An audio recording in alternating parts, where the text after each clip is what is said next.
Hi everyone, it's Mali and welcome to another video of Mali's home cooking. Today I'm making homemade harissa. When people ask me what is harissa, I simply say it's the spice of life. It's a North African and Middle Eastern chili paste that's made from fresh or dry chili peppers, moderate to extremely hot. By making it yourself, it tastes way much better than store-bought and you can control the heat to your liking.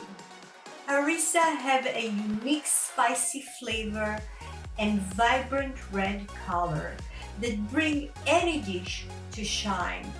From vegetable, fish, chicken, meat, and the sky is the limit.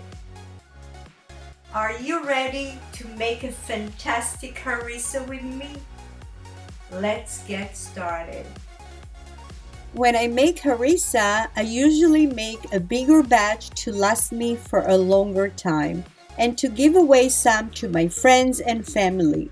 They really appreciate that. But of course, you can make a smaller batch, just cut the recipe to half. I normally like to mix few types of chili, from moderate to hot. That's the way I control the heat to our liking, by using more moderate than hot chili peppers.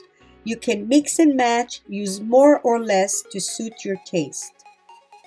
If you like the harissa extremely hot, just add arbol chili to the mix. All those kinds of chili you can find in the supermarket in the international aisle by the Mexican spices. Now place the peppers in a bowl and wear gloves. Please don't skip this step, even if you think that the peppers are mild. For cleaning the peppers from stems and seed, I prefer using kitchen scissors rather than knife. Cut the stems and slit the peppers open to remove the seeds. Best if you cut few peppers at once and then remove the seeds. I found it much faster this way and more efficient.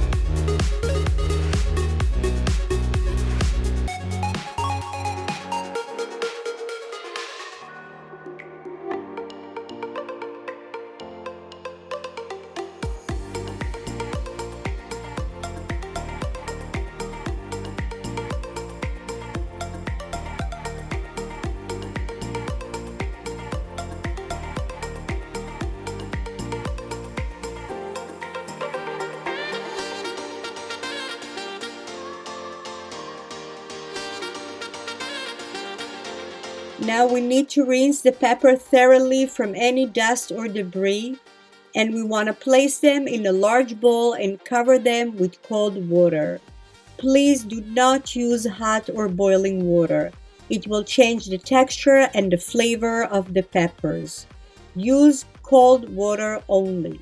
Leave them to soak for about 20 to 30 minutes. It depends how dry they are. We just need to rehydrate the peppers and make them pliable for easier dicing.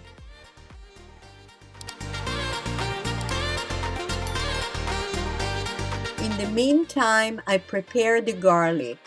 I use a whole garlic head. You can use more or less to your liking. The garlic balances the heat and gives the harissa a unique flavor. I like to mince my garlic before dicing it to get a smoother texture.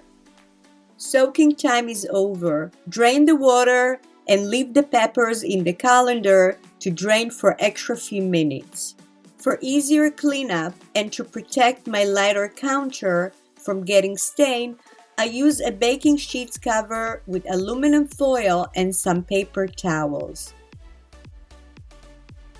Then I transfer the peppers and pat them dry. I want the peppers to be damp but not too wet. Return the peppers to a bowl and start dicing them.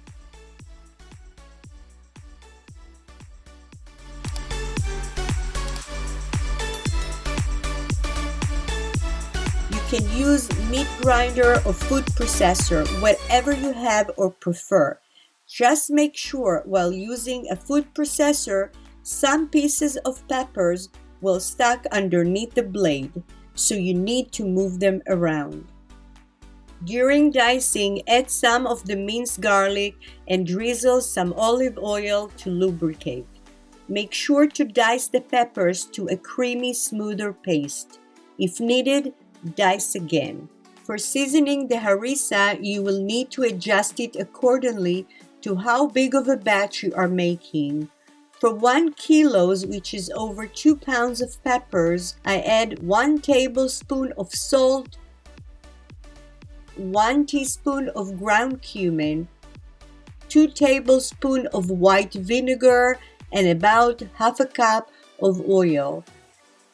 Adding the vinegar is crucial. It actually acts like a natural preservative. And this tip I learned from my uncle Michel. Thank you, Michel. Because I add the vinegar, the harissa lasts for such a long time without getting spoiled.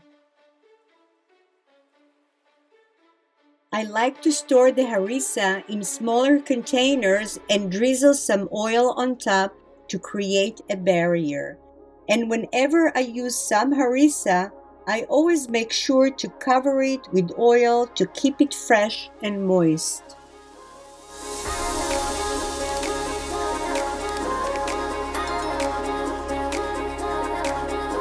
To make harissa sauce for serving or drizzling over your final dish like fish, kafta, falafel, etc., you will need 1 heaping teaspoon of harissa paste, and you will dilute it with some water.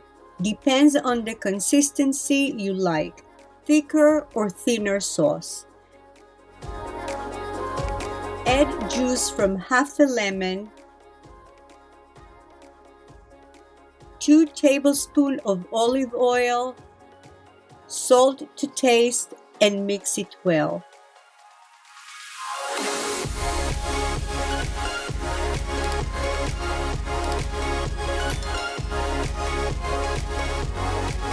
You can spread some harissa paste on your sandwich for a phenomenal taste.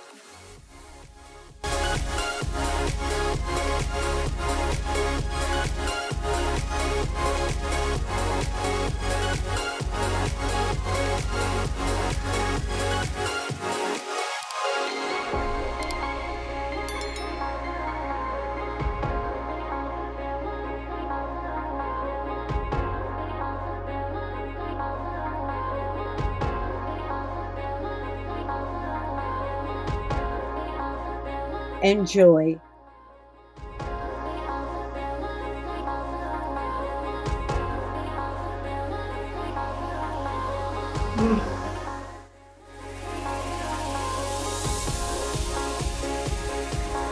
Yummy. Thank you for watching. See you at my next video. Please don't forget to subscribe, share, and like.